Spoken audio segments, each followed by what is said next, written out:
So this is where I have a bit of an issue with marketing generally and communications generally. And I say that as someone who's spent my entire career in it. It's like, why are they trying to be like that? What are they trying to achieve through building that trust? Be it a brand trying to be very personal and to engage with people at a deeper level. I absolutely, there's nothing wrong with that. An individual becoming a brand, well, I think that's a slightly high-risk strategy. Cult of the celebrity has never worked out terribly well in the long term. But ultimately, you've got to question why. What are they doing this for? What actually is the point of marketing? Do we still need it in this day and age? We've got everything we could possibly want. Why are we still, marketing ourselves and promoting ourselves? And so I guess that's the challenge that I always think about, is sort of, what's the purpose behind this? What are we trying to achieve? If it's just to sell more stuff, then that really turns me off. I'm least interested in that. If it's something that's got a real sense of purpose behind it, something that will be meaningful and that will leave people better off, that sort of long-term well-being for everyone for generations to come, wow, count me in. I'll use all my skills for something like that. So who do you think's doing it really well? Who's doing it right? Well, I mean, the great brands that everyone talk about are brands like Patagonia, of course, and clothing company.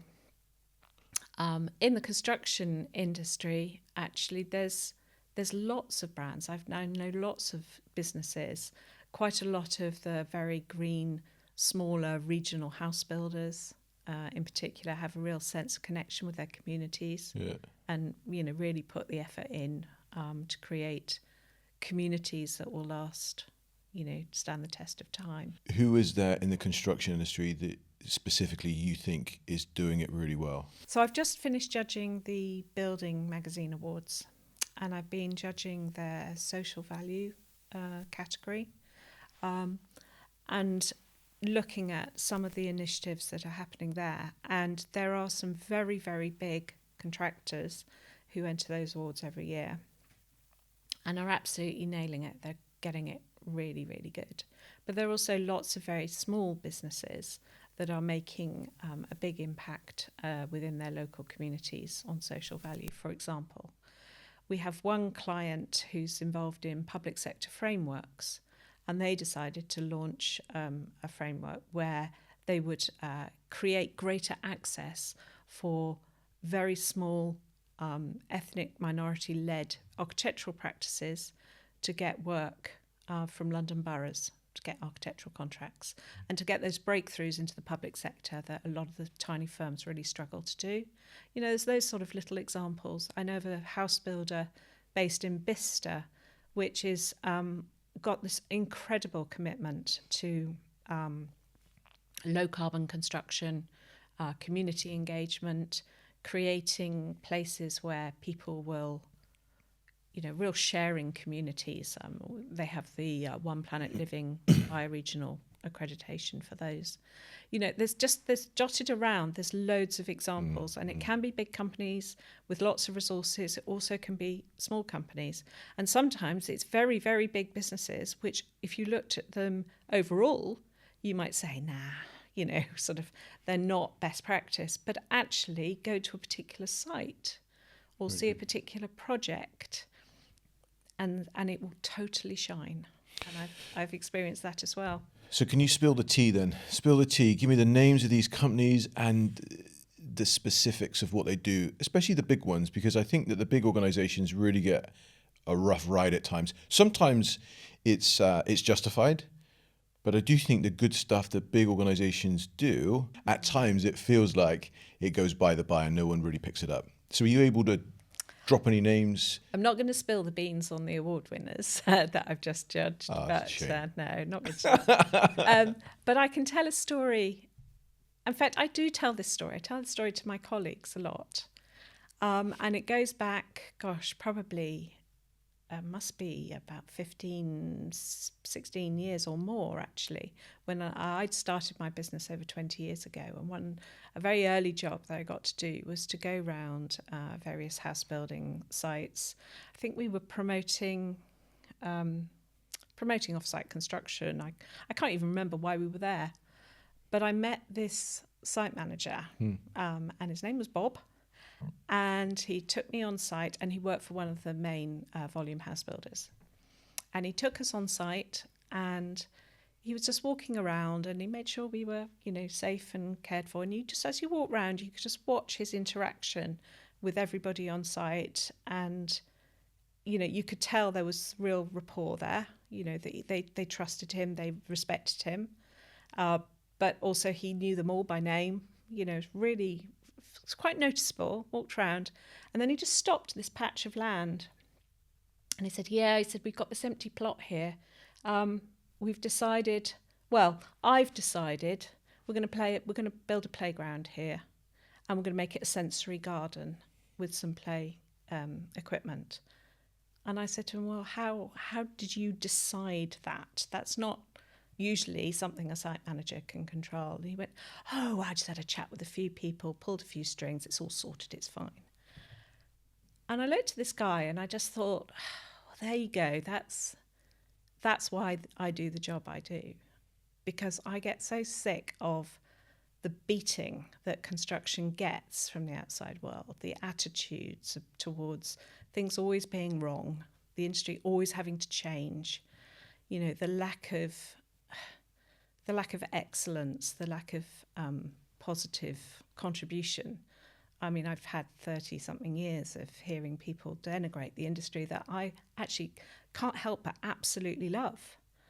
And I just thought, right, Bob, that's, I had his picture on my wall for a long time.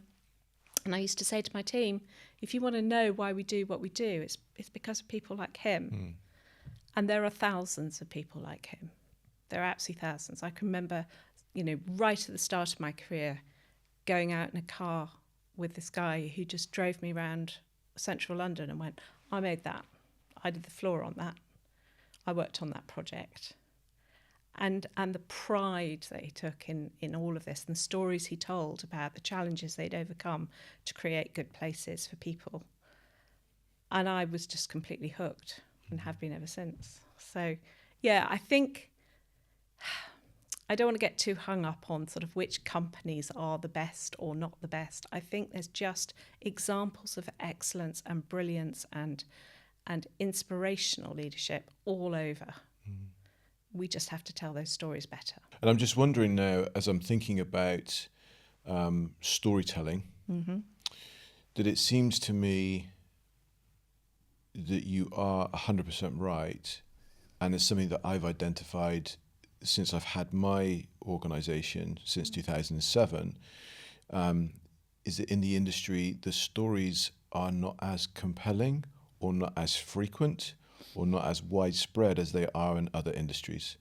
And so if you look at the clothing brands as an example, the stories that a brand like Nike will tell, or for those people that said that I've pronounced it wrong, Nike, the stories that they tell and the way that they include different people, yes, from different backgrounds, yes, from different genders, all the rest of it, but I think fundamentally the story that they tell with people seem to be a lot more emotional, a lot more emotive, a lot more compelling than it seems the construction industry tell.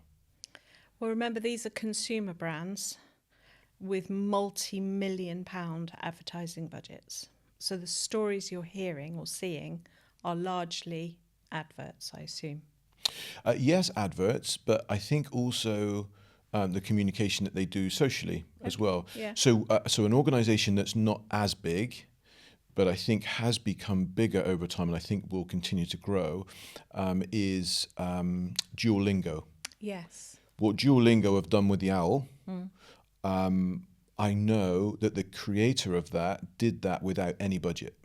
Yeah. She didn't have any budget at all. That's brilliant. And what she's worked with that owl has got my 16-year-old daughter hooked, and currently, as we record this, she is on a 396-day streak. Wow, that's awesome. Yeah, absolutely. That's so really good. She loves that. My daughter loves the owl at age 16. Yeah. But I've not seen any evidence at the moment where a brand has been able to do that within the construction industry?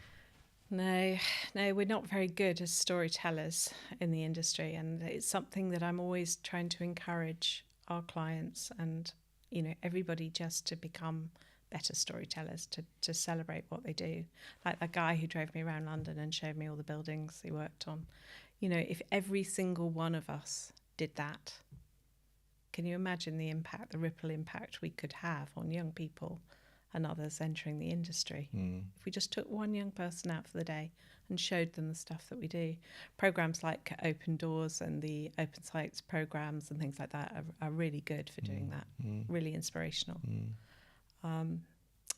Yeah, and I think the stories that we also tell too often, or certainly in construction, the tendency is to make the story about us.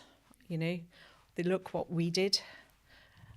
We were responsible for this, as opposed to actually putting the end user, the customer, the client as the hero of the story. Yes. Talking about them as the hero. Yes. And just making that shift would instantly improve the engagement that we get. So it's a little tip that I give everyone.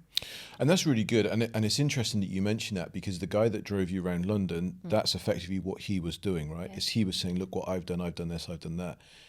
But in the context of, that was a really tricky job. yeah.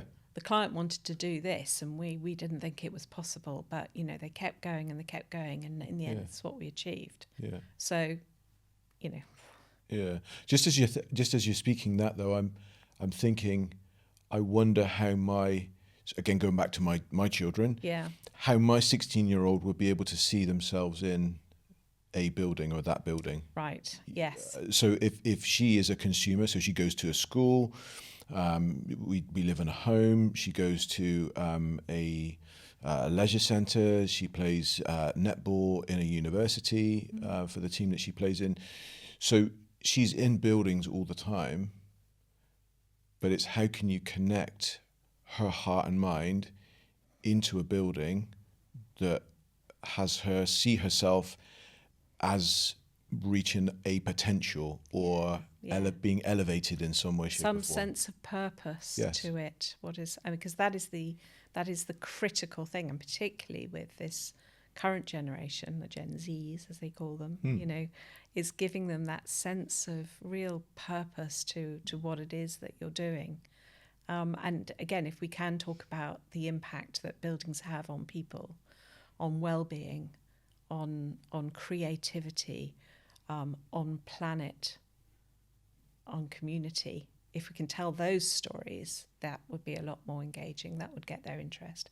For me, I think it was actually, it was visual. It was the aesthetics. It was the construction of these amazing structures, and the shapes and the colours and the sizes and all the, you know, the roofscapes and things like that. That's what blew me away. I was I'm very visually oriented, and even I went to art college, and through my whole art college years, I was always drawing building sites and, you know, scaffolding and cranes and pylons and things like that. I'm fascinated by lattice work, lattice steel structures, or any sort of architectural structures. So I think that's what switched me on in the first place, was being shown these, you know, incredible City of London buildings that I'd never seen before. But for this generation, maybe that will do it for some. Maybe it has to be a story about what the built environment does and its purpose, and how it can improve the world and people's lives, and improve sustainability. It's a fundamental driver for the new generation. Yeah, that's I totally agree with that. How does the construction industry save something or someone? And I think a story along those lines would be good, because it does. It keeps us safe from the elements. Yeah. It keeps us safe mentally as well as physically. Yeah. We can receive healing in buildings. Absolutely. We can receive connection in buildings. I know. Some of Think our of the Maggie's Centres, or do you know the Maggie's Centres? No, tell me about those. It's a charity, cancer charity for treatment and support of people going through cancer treatment. And the Maggie Centres are both architecturally and sustainably superb environments, healing environments, lots of timber, lots of plants. But when you talk about or think about cancer care or caring for people with cancer or recovering from cancer, there aren't any stories in there that involve buildings. Or are there? That's a really bad question. Actually, no, there are. There are? You just have to dig them out a bit. Okay. I guess what I'm saying is that when you hear a story about someone recovering from cancer, Yeah. or being diagnosed with cancer, or the journey that someone goes on, the story isn't obvious that involves a building, and that the building is crucial to their recovery. Yes, it or is. Connection with family. It absolutely is. Yeah, there's lots of research around that at the moment. But actually, also on the flip side, you can absolutely know the stories, and you will have heard the stories of the opposite, where the built environment has failed Absolutely. to keep people safe and well and healthy.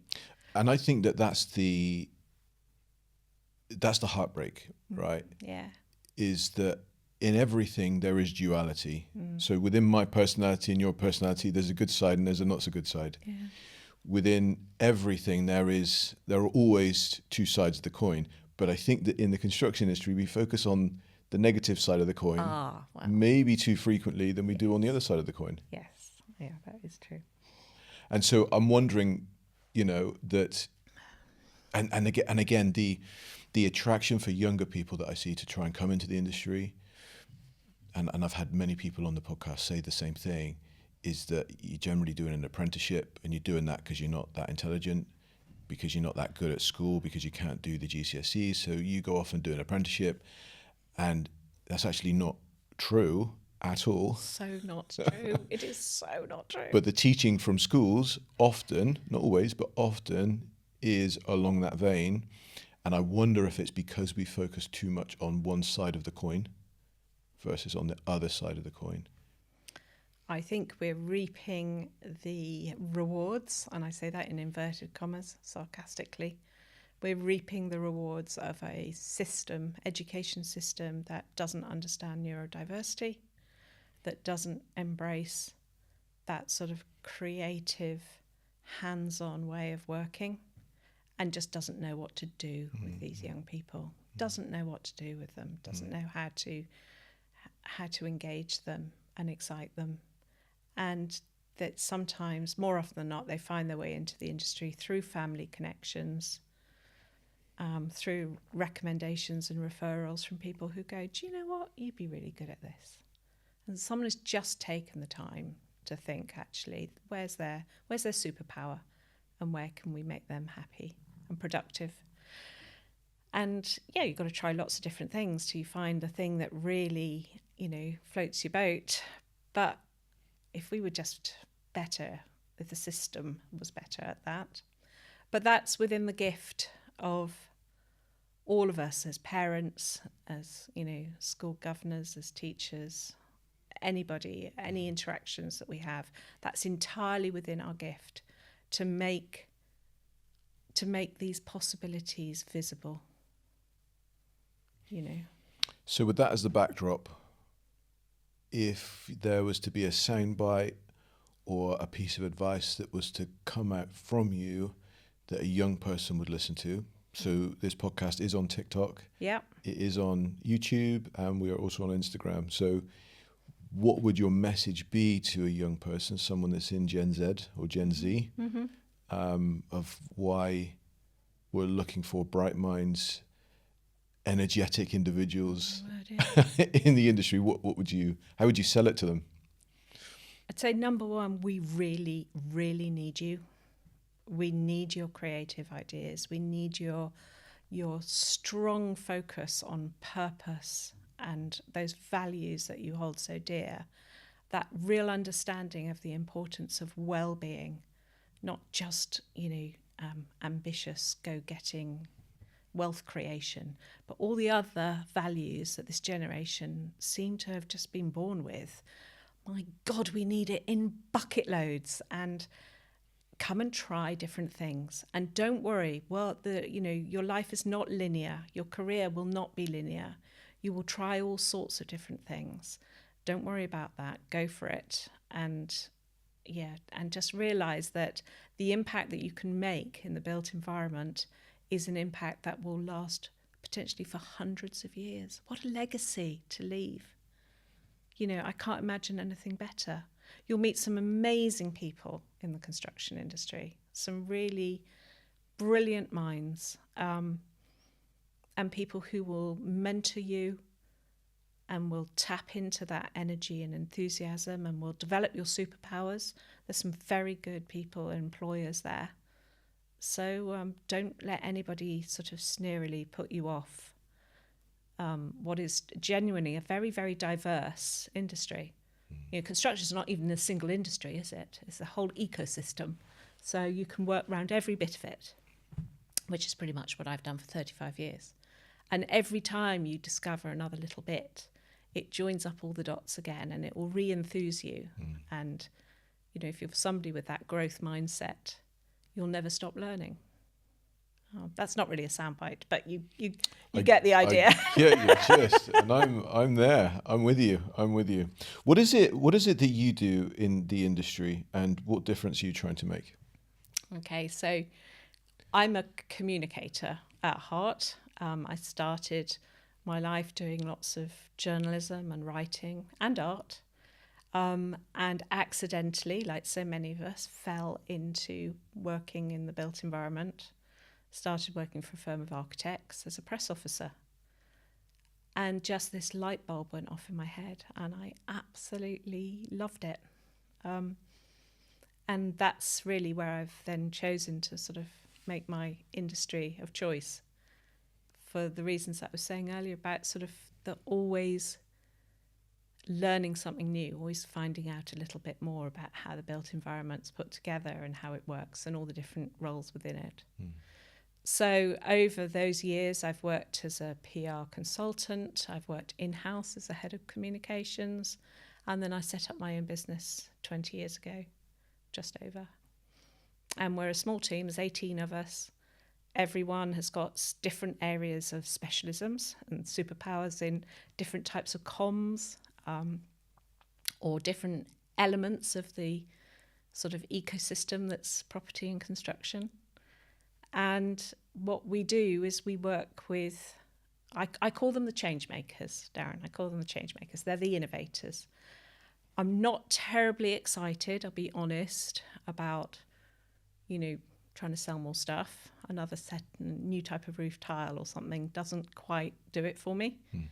But actually, increasingly, and particularly since COVID, I've seen a real rise in the organisations who've gone, do you know what?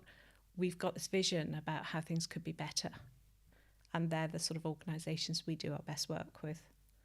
So work with those clients, help them achieve their purpose.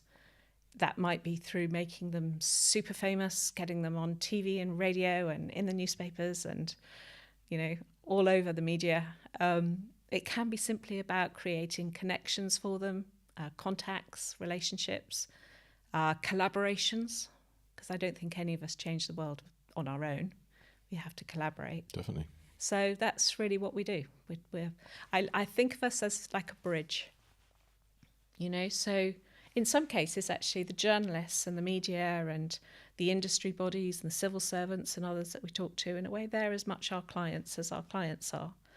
They need to talk to people in the industry who've got insights or ideas or projects that are worth looking at.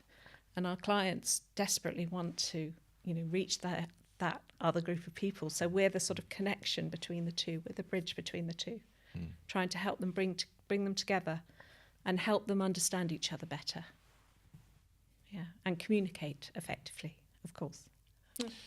If I am listening to you and I've got an idea to start a new business, or maybe I've just started my business and it's really new and I'm just trying to bootstrap and get it off the ground, what would be the best piece of advice that you would be able to give me? So I'm looking for free advice because Free advice. I can't afford you No. because I've just set my company up. What advice would you be able to give me? I think, number one, know your purpose, know your vision, and find the most compelling way you can to articulate it. So build that backstory, build that story about why you and your business is going to make the world a better place. That's number one. You've got to be able to articulate that. Thereafter, my honest view, and I've often said to clients, it's like, okay, let's imagine you were down to your last, 25 quid to spend on marketing. What would I do? I'd charge my car, I'd bake some chocolate brownies, and I'd go and knock on people's doors and go and see people. Face-to-face communication, go and talk to a few people, ask them for some referrals, get chatting to them. Everybody, generally, I find, we're good people. Everyone wants to help, So I would say if you're down to your last bucks, that's the way to do it. Get out there and meet people. Network like crazy. Yeah. That's really good advice. Free advice, but good advice. Yeah. I love that. Don't forget the chocolate brownies. I was going to say the chocolate brownies. So I am strictly no sugar at the moment. So okay, well, it may be an obstacle for me. No, you can make chocolate brownies that way. Yes. Somebody made them the other day with beetroot. Oh wow. Yeah. Interesting. Did you try any? I did. It was delicious. Oh, it was. Yeah. Interesting. I think I'll just take your word for it. To be honest with you, Liz. No, genuinely. Apparently, it's a low sugar, low carb version of brownies. Brownies. I'll send you the recipe, Darren. I'll send you the recipe. Do that. Yeah, do that. That's good. So what impact is it that you're trying to make? So you've made reference to other organisations needing to be really clear on the path that they want and where they want to go. Mm-hmm. But what is it for you? What dent are you trying to make in the universe? Yes. I've got actually more than one area that I'm really focused on. I feel like I've got I call it an internal purpose, as in internal to my business. As an employer, I believe I've got a role that I can play as an employer. And I want, frankly, to be the very best employer that my team will ever experience in all their careers. That is real motivation to me. I want to make a direct difference to those people's lives, to their careers, to their opportunities, to their growth. And so that's something that I try and work on every day. Mm-hmm. In terms of the external world, the purpose that I can deliver, partly it's to people like Bob that I was talking about earlier, this, just this sense of standing up for the best in the industry and celebrating what they do and their stories and using that to inspire others. But more recently, it's gone much deeper in terms of, particularly around sustainability, actually. Environmental and social. I had a bit of a sort of light bulb moment fairly recently. I completed a course with the Cambridge Institute for Sustainability, and it absolutely blew my mind. It was incredible. Because I've been involved in energy efficiency in buildings and sustainability in buildings since about 1989. And, I can remember the days of going to talk to the Telegraph or the BBC or whatever and being told to nip my own yogurt because I was off with the fairies and it was all hippie trippy stuff and nobody was interested at all in insulation and U values and energy efficiency and fuel poverty issues. Just didn't matter. Of course, now it really, really matters. I love that phrase though, knit your own yogurt. I've never heard that before. Yeah. I love that one. Along with hug your own tree, it was, yeah. I had a lot of those in the early days. But I think I thought that, I've been involved in this since the 80s. And to be perfectly honest, I think I thought that I was as much a victim of of the sort of climate crisis as, as my parents were, as everyone was, and that this was something that happened to us in the Industrial Revolution. That's what changed the course of history. That was when everything started to go badly wrong. And actually, I'd never seen that hockey stick curve properly before, or if I had seen it, I hadn't really looked at the dates along the bottom. And it started really in the 1950s, the last 70 years, and I've been alive for most of that. And it just went off in my head. It was like, oh my God, that's me.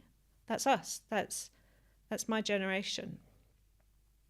The great acceleration, as they call it, that hockey stick curve in terms of what's happened with the climate, is directly linked to decisions that I've made. And actually directly linked to skills that I have used. So marketing and PR and all the persuasive skills that have been used to create this environment of aspiration, of consumption, of overconsumption. I've used my superpowers, I've used my skills as a communicator to contribute to that. And I walked away from that course thinking, crikey, I can't continue being part of that. I've got to see if I can become part of the solution and use the same skills for good. So we had a bit of a sort of rethink as a business, and I came together with my colleagues and said, look, what are we going to do?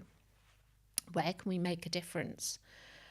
Simply in our day-to-day work, what is it that we can do that would make a difference? So all sorts of things, pledges. We've signed the Clean Creatives Pledge. So we will not work for any business linked to fossil fuel industry. So I'm afraid if there's a gas boiler manufacturer out there, LMC is not for you. We're not going to work with you. We decided that in some of our services that we would promote lower carbon digital marketing. I had no idea that the internet, something like, the internet was a country, it'd be something like the 6th largest country in the world for its energy consumption. I can't remember how many, something like 36 billion websites out there, and all of them getting heavier and bigger, something like 10 times as big are websites now as they were in, say, early 2000s. And that all has a carbon implication. And when we started looking at every part of our work, there were decisions that we were making when we do a video shoot, even whether we do TikTok versus YouTube. Those have carbon implications. And we started really rethinking all the services that we do and saying, where are the more environmentally conscious solutions to this? Obviously using them for the purpose of promoting, long-term well-being for all. But then also looking at things from a social sustainability perspective, and particularly around diversity and inclusion. So the BBC have had a campaign going for some time called the 50-50 campaign, where they are trying to get a gender balance in the interviewees that they use in the media. And we work really closely with the BBC and other broadcasters, and now loads of the press as well, to try and get much more diverse voices, underrepresented voices, now representing the construction industry into the media. So we decided that we would offer free media training to any of our clients who have female or ethnic minority or any underrepresented group, within their team who could become a spokesperson for their business. We'll train them for free. We'll help them get their voices into the media. And these are just some of the examples. There's a whole raft of things that the team came together and just said, this really matters. If we are going to use our skills for good, then we've got to re-examine everything that we do and do it slightly differently. I would say, honestly, we're still at the very beginnings of that journey. There's so much more help that we need. I spent the weekend reading about carbon calculators and how we could actually create a carbon calculator for communications and marketing. so that I could put a carbon budget around what we do. Because I can see the day eventually where we will be given, we'll be given a budget. A client will come to us and say, Liz, here you go, £50,000 to run this campaign to help us achieve what we want to achieve in the world. But as well as that, you also have got a carbon budget of this, and you've got to work within that. And I think that's a brilliant discipline. I'd love to see that happen. And I'm sort of trying to edge towards flush out those that are thinking similar ways and see if we can develop something that would be useful. I know they've got something like it in the advertising industry, but I've not seen it in marketing and PR. No. That's and it would be a great proposition as well, wouldn't it, for you to go out to a client to say, this is what I can do for you, and this is what the carbon budget will be. It's already working. You're started. Doing that already? We've just started in the last couple of months. Yeah, that's great. So we started talking to clients. We had our first client who said, actually, do you know what? We love that idea of doing a lower carbon video. Because they can then use this. That supports them with their Scope 3 calculations. It ties perfectly into their sustainability strategy. I see no reason why, the marketing and communications team, every team, HR, IT, operations, every single part of a business should be part of, tackling these issues. Every job should be a carbon job, carbon cutting job. That's great. I love that sentiment that you're using your superpowers to make positive change, in any as way. Opposed to use your superpowers to get personal gain. Yeah, well, You need to get gain, and there's nothing wrong with getting personal gain if that enables you to do something which has a higher purpose than just getting personal gain. I just don't know any other way to make work meaningful and to motivate my brilliant team. I just don't think people get massively motivated by thinking they're working their butt off for someone to take, large profits out and spend it on a yacht in Antigua. It's sort of, I don't think that's terribly motivating.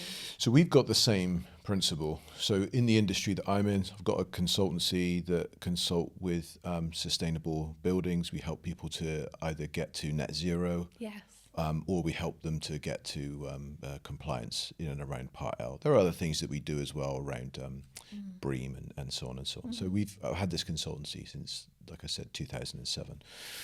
And so when I look at other organizations that may be deemed as our rivals or competitors, that is the thing that they are pursuing, is how can I hire as many people as possible, get as much business as possible, and make as much money as possible. That's the goal and the focus. Where we're different in as much as we are looking for impact. Yeah. I'm super fussy about who comes to work with me. Yes. And sometimes that is a blessing, and other times it feels like a massive curse.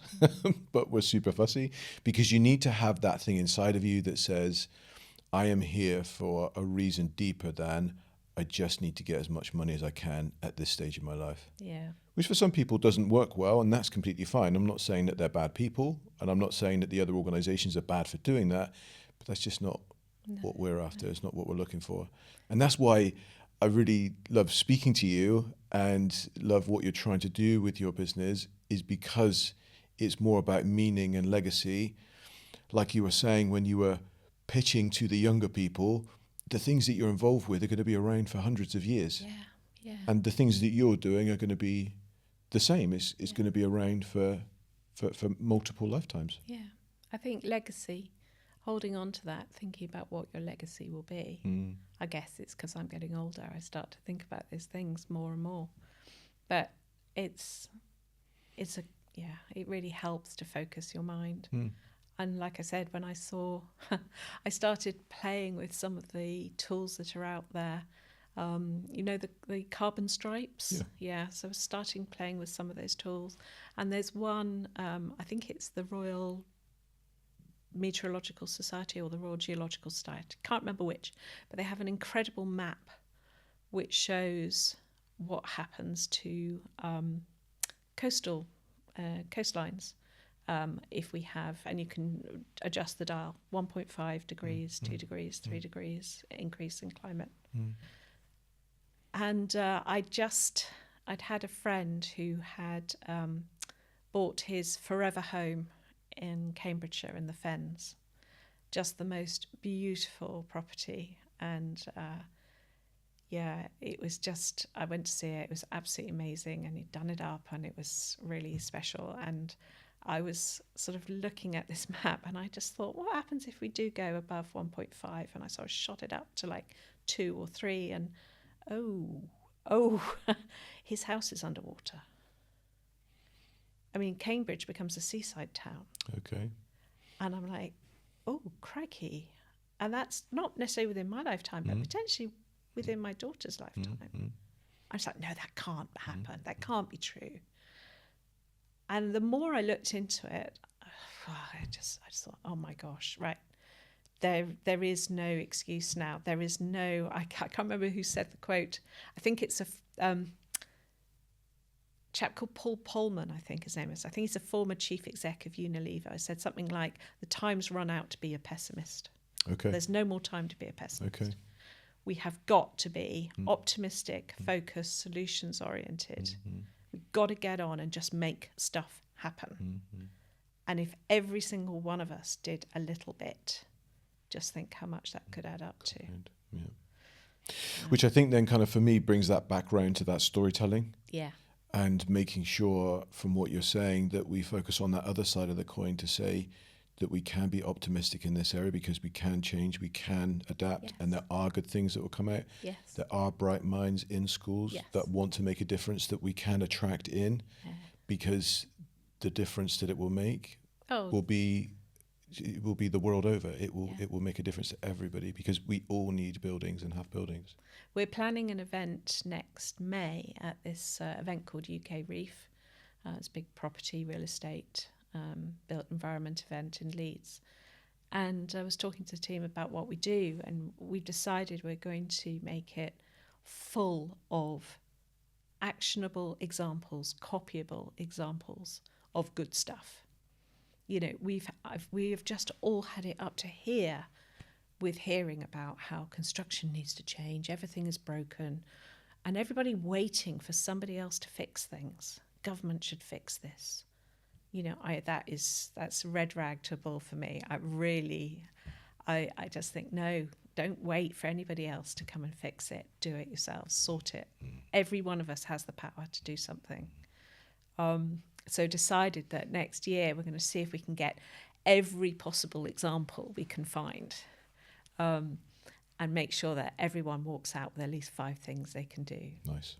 And it could be around building safety, it could be around sustainability, diversity and inclusion, quality, aesthetics, you know, it's just, net zero, whatever it is.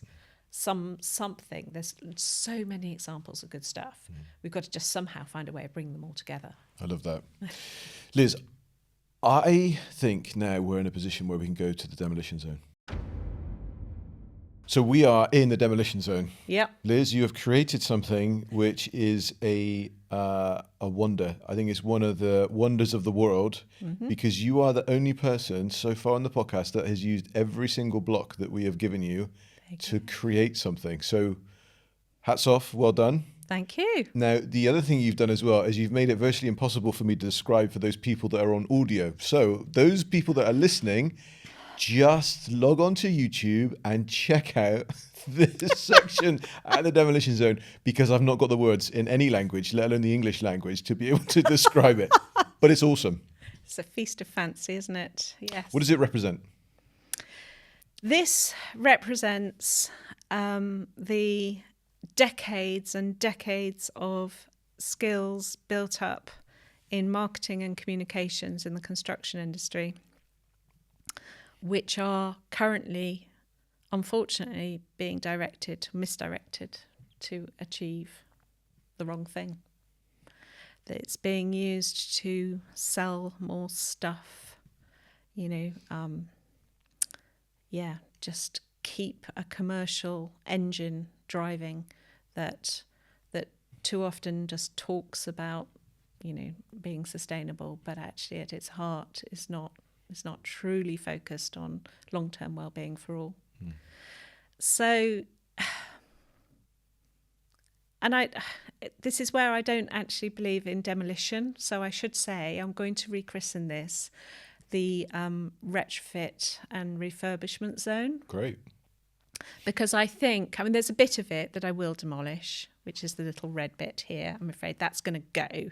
That's the full-on testosterone-fueled, sell, commercial profit above everything. That's got to go.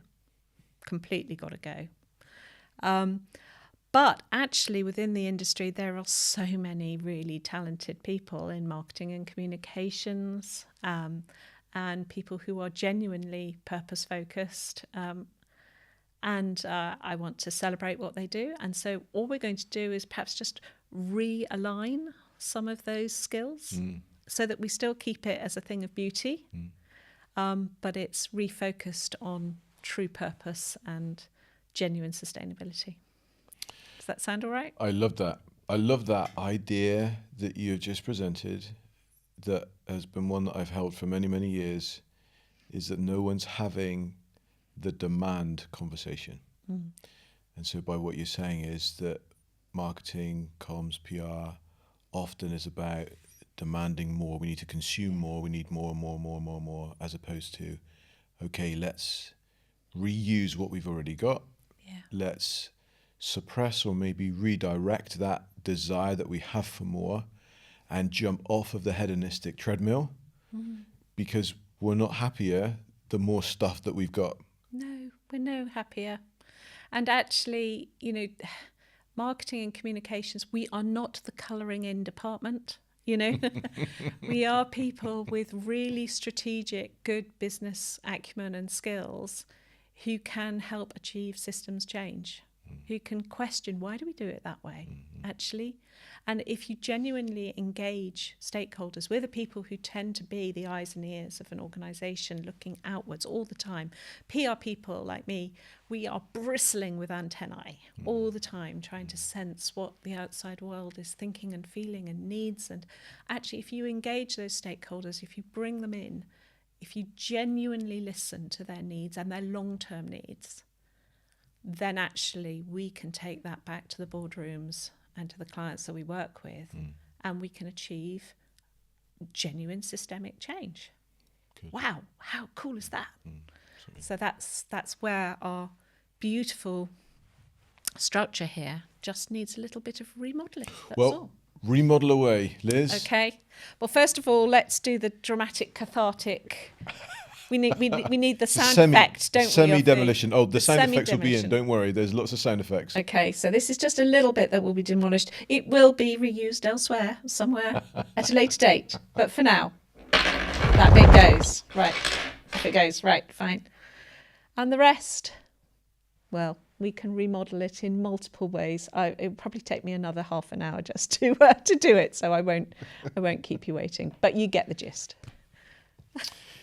This is great. I love that. So it's been great having you on the show today. I really appreciate your time, your wisdom, and also your creative flair. Absolutely loving that there. But I just wanted to find out, was there anything else that you wanted to touch on before we finish? Well, Darren, I brought you a present. You have? Yeah, I have brought you, two little presents. Oh, wow. So LMC, my business, for about the last 15 or so years, more than that actually, we've done a Christmas card every year. But it's not really a Christmas card, it's a thing. It's a thing. And sometimes they're very satirical and silly bits of stuff that we send out to people as a little gift to say Happy Christmas. Good. I like silly stuff. Yeah, we did, one year we did a set of coasters which had photographs of all the very worst designed buildings in the world. We called them our Christmas turkeys. So those coasters now grace the boardrooms around the country. And some of them were very rude, so it was quite funny.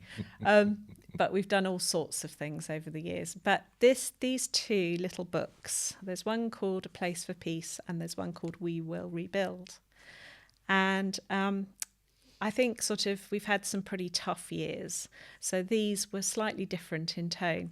So A Place for Peace, if you open it up, it opens up and it's all the buildings and structures around the world that express the concept of peace. Oh, wow. All the peace pagodas. And it's just a nice little thing that you can look and sort of see all the places, how humankind has created these structures to celebrate and reinforce the need for peace. So that was my little Place for Peace book. Wonderful. Thank you. And this one is called We Will Rebuild. Yeah. And again, similar theme. It's all the places in the world where through there's been terrible destruction. Could be natural disasters, could be war, terrible things, atrocities that have happened. And we've lost some incredible architectural buildings and structures, but actually in every case these have started now or are now completely rebuilt. And I was thinking very much obviously about Ukraine and the struggles that are going on around the world, in Syria and Gaza and everywhere where so much destruction. And I just think it's really important that we remember that we in the built environment have got the skills to rebuild. We are bringers of regeneration, of peace, of making the world a better place. And we've done it for centuries, millennia. Things have been destroyed and rebuilt. So this is my sort of little reminder of the hope and a reminder of how important, what we do really is to the world. So I thought I'd bring these two for you and you might just really enjoy them. That is fantastic. I love that. Thank you. You are the first to give me a gift on this podcast, and what an awesome gift this is. This is great. I love this, and I look forward to looking at that in great detail. No, you're really welcome. Thank you. Liz, it really has been a pleasure having you on the podcast today. And not only have I gone away with a couple of extra things to ponder on in the gifts that you've given me, but also just in the things that you've discussed and the things that we've covered off in this conversation. I've really loved it. And can I just say thank you to you for everything that you do and your contribution. I know a lot of young people listen to this, and I think you're having an incredible impact out there in terms of shaping their understanding and inspiration about the opportunities in this world, part of the world, and it's lovely. It's wonderful. Thank you for doing it. Thank you. Thanks for being a part of it. Cheers. Awesome. Thanks.